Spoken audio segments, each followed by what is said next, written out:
We can start by eliminating unemployment, as well as any kind of poverty income.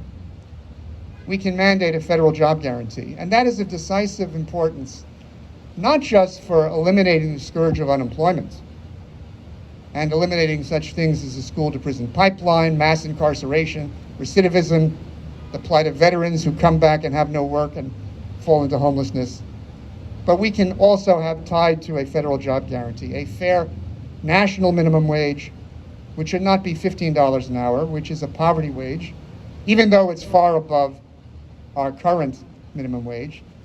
But on all accounts, you need at least $20 an hour, and it should be something that keeps pace with not just inflation, but our national productivity, so that all boats rise as our national prosperity increases. You know, this is one key part of a social rights agenda that, if it were made law, would produce the tightest of labor markets, which would instantly empower employees to be able to fight for their rights. Because now employers would have no reserve army of the unemployed to deal with. They would have a reserve army of the employed. And it would lift the fear of firing that presents such a damper in our country to blowing the whistle on all sorts of employee misconduct. Now, in addition, we need to follow other nations in having paid leave, paid parental leave, at least 1 month paid holidays, ban mandatory overtime. But we also have to think about making the whole process of unionization much easier than it is today. It should be as automatic as possible.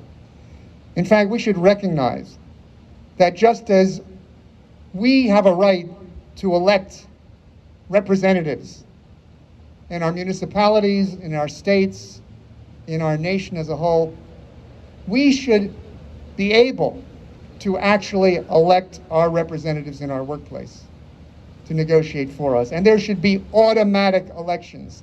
We should not have to sign a certain number of cards to have an election for who will represent us, any more than we have to sign a number of cards before we have a vote for who will be our mayor or city councilor. And in addition, we need to have seats on corporate boards.